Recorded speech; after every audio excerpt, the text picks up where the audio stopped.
Mavinga Ndangi déclare qu'avocat inscrit au barreau de Kinshasa, Gombe, vice-président de la Commission nationale juridique, poursuit la Société commerciale des transports et ports SCTP en sigle au tribunal de commerce de Kinshasa, Gombe pour des créances d'honoraires.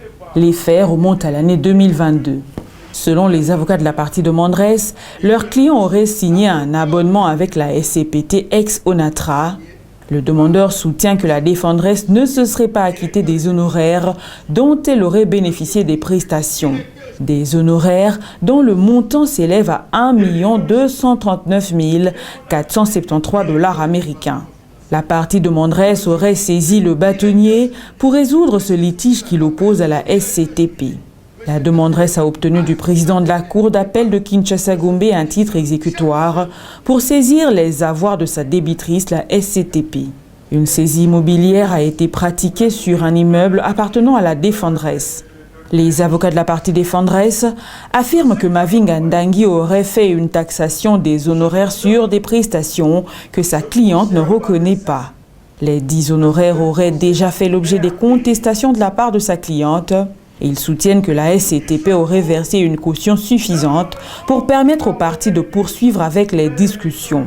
Les avocats de la partie défendresse relèvent plusieurs irrégularités, notamment la violation des dispositions des articles 33, 246 et 247 alinéas 1 et 2 de l'acte uniforme sur les procédures simplifiées de recouvrement et voies d'exécution.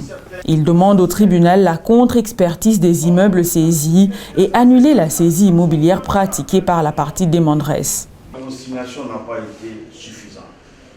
Monsieur le Président, ce procès apparaît simple, mais c'est un procès qui met en péril le patrimoine immobilier d'une société qui est déjà mise à genoux. Sur le plan de fait, je crois que les parties vont devoir s'accorder sur certaines évidences. C'est-à-dire que, effectivement, Maître Mavinga Ndangi déclare est lié à la SCTP par un contrat d'abonnement, selon lequel l'avocat doit servir de prestations à sa cliente qui est la SCTP. Et pour ce faire, Monsieur le Président, la SCTP comme l'avocat s'acquittent chacun de leurs obligations respectives. Mais il se fait que, Monsieur le Président, l'avocat a fait une taxation des honoraires sur des prestations que la SCTP ne reconnaît pas. Celle-ci avait levé déjà en son temps des contestations. Voilà pourquoi on vous a parlé des séances de conciliation des comptes déjà à l'interne. Conciliation sinon procédure qui était en cours. Et pour montrer sa bonne foi, Monsieur le Président, la SCTP a versé une provision, une caution d'une somme que je ne sais pas indiquer ici pour ne pas mettre les intérêts de l'avocat en péril, mais l'avocat sait, il ne le niera pas, la SCTP a versé une provision suffisante pour permettre à l'avocat et à elle-même, la SCTP, de poursuivre avec les discussions. Mais curieusement, Monsieur le Président, l'avocat estime poursuivre le recouvrement de la créance et ce, de manière unilatérale et à l'encontre des volontés communes des parties. Monsieur le Président, le premier motif, sinon grief, que la SCTP formule à charge du commandement et de la sommation des payés, c'est la violation des dispositions des articles 33, 246, 247, alinéas 1 et 2 de l'acte uniforme sur les procédures simplifiées de recouvrement et voies d'exécution, en ce que, Monsieur le Président, vous avez suivi l'avocat plaider. Il vous dit qu'il procède au recouvrement d'une créance. Cette créance est issue des prestations de l'avocat. Cette créance, Monsieur le Président, nous avocats, nous l'appelons honoraire. Et que donc, en tant que telle, cette créance est soumise à une procédure. Puisque, Monsieur le Président, les articles 264 et 272 de l'acte uniforme sur la procédure simplifiée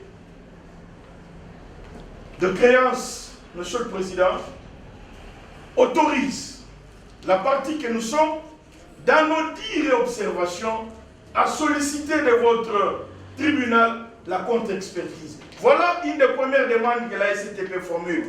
À l'extrême de tout ce qu'elle a eu à développer comme moyen imparable. Et je crois que le tribunal ne passera pas outre ces moyens. Et que donc à l'extrême, Monsieur le Président, nous concluons à une contre-expertise et nous en trouvons le fondement dans la loi, les articles 264 et 252. Et lorsque cette contre-expertise sera faite, Monsieur le Président, vous vous rendrez bien à l'évidence que la SCTP peut être en droit, Monsieur le Président, de proposer une somme devant couvrir une provision, devant couvrir, Monsieur le Président, une partie au moins 30% de la créance qui est poursuivie mais qui fait l'objet d'une contestation. Donc la première demande, Monsieur le Président, c'est celle de l'expertise. La contre-expertise, si expertise est produite au dossier. Si l'expertise n'est pas produite au dossier, Monsieur le Président, vous ferez application de l'article 272 en déclarant nul le commandement et la sommation, à ce que, Monsieur le Président, l'expertise est une obligation avant de procéder à toute vente. Les avocats de la partie demanderesse affirment que la tarification n'est pas unilatérale et brandissent le procès verbal qui a sanctionné la rencontre entre les deux parties pour fixer la hauteur de la créance. Ils soutiennent que la saisie n'a pas été opérée sur 2 parcelles, mais une seule. Ils demandent au tribunal d'autoriser la partie demanderesse à poursuivre la procédure. C'est le verbal qui a sanctionné la rencontre et qui a fixé la hauteur de la créance. Signé par M. Moudi Moutisekeli, directeur des départements financiers. M. Foumouteke, directeur juridique. M. Soupi Lacapelle, sous-directeur juridique. M. Kassereka, assistant d'EPAF. M. Foukissia, chef de service administratif. Et puis, il y a la partie cabinet Mafia. Alors, comment maintenant on va vous dire que c'est une tarification unilatérale? Depuis quand un procès verbal qui unit 2 parties peut être qualifié de tarification unilatérale? Depuis quand? La tarification n'est pas unilatérale. Elle est le fruit d'un consensus. Parce qu'on dit non, il fallait à l'amiable, nous avons fait. Voilà le procès verbal. Ensuite, votre honneur. Ensuite, on dit non, voilà, nous avons saisi le bâtonnier. Et si sur fond de l'article 82, on vous invite, vous, à surseoir parce que l'autorité ordinale serait saisie. Et on vous dit c'est l'article 82 de la loi cadre. Votre honneur, j'ai la loi devant moi. On va la lire. Article 82.